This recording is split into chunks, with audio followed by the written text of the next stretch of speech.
Hi, this is Vasu. Welcome to pen media. ఈరోజు ఏ news చూసినా, a major headlines చూసినా మనకు కామన్గా కనిపించే విషయం ఒకటి.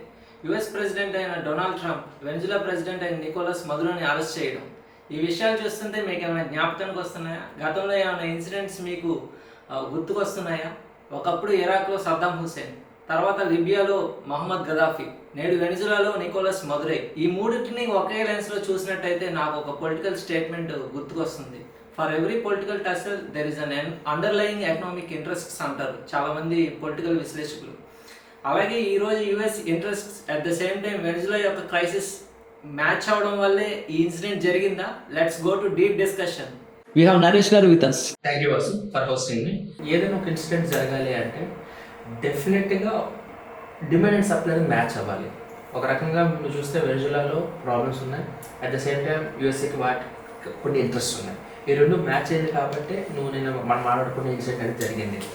సో ఒకసారి వెనిజులా చూస్తే మనం 1920s to 80s Venezuela is one of the fastest growing nation. నువ్వు చెప్తే షాక్ అవుతావు. It's almost 6.5% growth rate during though 60 years.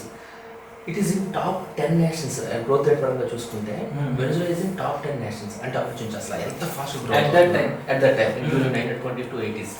అయితే ఆఫ్టర్ 1980s అనేది దాని ఎకనామిక్ ఆస్పెక్ట్స్లో కానీ పొలిటికల్ డెమోక్రటీస్లో పొలిటికల్ మిస్మేనేజ్మెంట్ కానీ జరిగింది. దానికి వన్ ఆఫ్ ద రీజన్ ఏంటంటే హ్యూగో చావెజ్ కూడా చెప్తారు. ఎందుకంటే 1999 to 2013 వరకు హ్యూగో చావెజ్ రూల్ చేశారు. ఈ అథారిటేరియన్ రూల్ అని కూడా అంటారు. ఎందుకంటే ఈ కొంత సోషలిస్టిక్ ఆస్పెక్ట్స్ ఉన్నాయి. But during his course socialistic యాటిట్యూడ్తో పాటు కాస్త అథారిటేరియన్ రూల్ కూడా వచ్చేసింది. ఫర్ ఎగ్జాంపుల్ కాన్స్టిట్యూషన్ చేంజ్ చేసేసారు, మోర్ గవర్నమెంట్ కంట్రోల్ తెచ్చారు, ఎకనామిక్ యాక్టివిటీని కాస్త మిస్మేనేజ్మెంట్ చేశారు, ఇన్వెస్ట్మెంట్స్ లేవు, టెక్నాలజీ అప్గ్రేడేషన్ జరగలేదు, కాస్త ఇండివిజువల్ రైట్స్ని తగ్గించారు. ఎందుకు అంటే ఫర్ ఎగ్జాంపుల్ మీకు చెప్తే డ్యూరింగ్ 2000 వరకు కూడా almost 3.5 million barrels per day produce చేసేది వెనిజులాలో. ఇప్పుడు ఎంత ప్రొడ్యూస్ చేస్తుంది సార్? Just 1 million barrels. వేరే ఆల్ కంట్రీస్ ఉన్నదానికి ఆల్మోస్ట్ 10 to 20 times రెట్టింపు ప్రొడక్షన్ చేస్తుంటే ఇది ఉన్న ప్రొడక్షన్ కూడా చేయలేకపోతుంది నవ్ డేస్. ఒకప్పుడు 8% ఆఫ్ ద వరల్డ్ ప్రొడక్షన్ ఉంటే now it is less than 1%. Okay. So ఈ ఆస్పెక్ట్స్లో కూడా కొంత ఎకనామిక్ గ్రోత్ అనేది జరగలేదు వెనిజులా నేషన్లో. Also there is lot of out migration. For example 2019లో మనకి almost 8 million people out migrate అయ్యారు. రీజన్ ఏంటి అంటే వాళ్ళ దగ్గర ఉన్న పెర్ క్యాపిటల్ ఇన్కమ్ అనేది చాలా తగ్గిపోయింది. ఫర్ ఎగ్జాంపుల్ 2013 to 2014 to 2020లో ఆల్మోస్ట్ జీడిపి అనేది కాంట్రాక్షన్ అయిపోయింది. ఆల్మోస్ట్ 80% కాంట్రాక్షన్ అయింది. నువ్వు చెప్తే కొన్ని చెప్తే షాక్ అవుతావు. ఫర్ ఎగ్జాంపుల్ వాళ్ళ దాంట్లో ఉన్న మినిమం వేజ్ ఎంత తెలుసా? 130 bolivars. 130 bolivars currency. అది ఈవెన్ ఈక్వల్ టు $1 అనేది వాళ్ళ minimum wage, like 80 to 90 rupees for Indian currency. And వాళ్ళకి గవర్నమెంట్ సెక్టర్లో వచ్చేసే వర్కర్స్కి $160, ప్రైవేట్లో అయితే $240. So quality of life compromise $160 అంటే ఎంత మన కరెన్సీలో 15,000 కూడా కాదు. 50,000కి మనం ఏమైనా సర్వీస్ తీసుకోగలం. సో ఇది వాళ్ళ economic strength of that nation at present.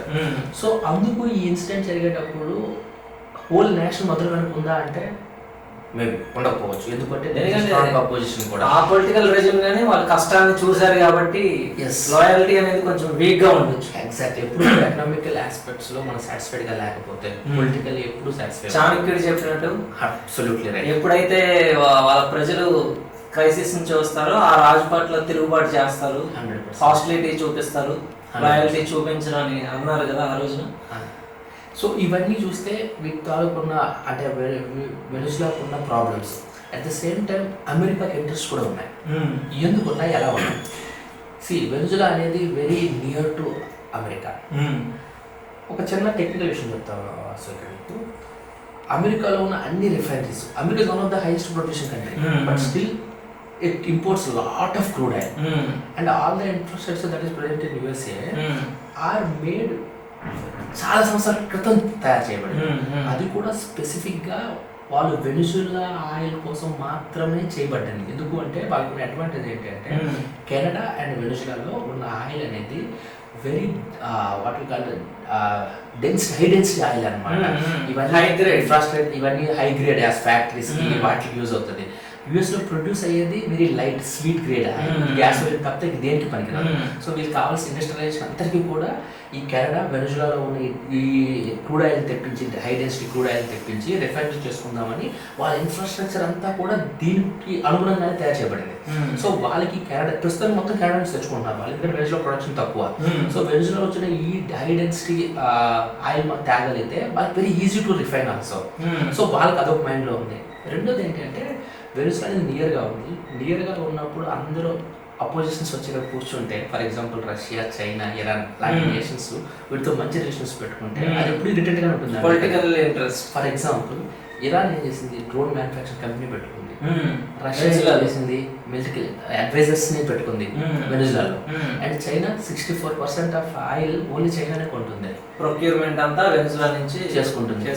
So ఇన్ని కంట్రీస్కి ఎంత యాక్టివ్గా ఉండడం, అట్ ద సేమ్ టైం చాలా మీటింగ్స్లో మన నికోలస్ మదురో ట్రంప్ ఎగ్నెస్ట్గా స్టేట్మెంట్స్ ఇవ్వడం.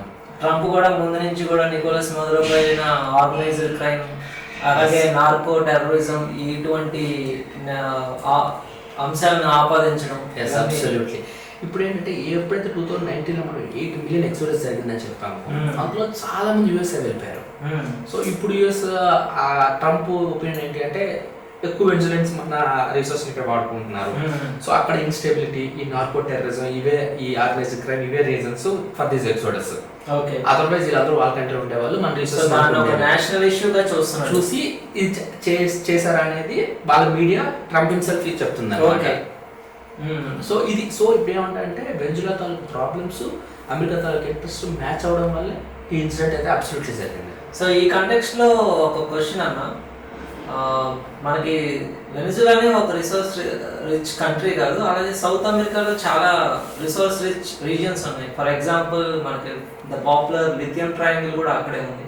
వరల్డ్ అంతా EV manufacturing and green energy వైపుగా దూసుకెళ్తుంది.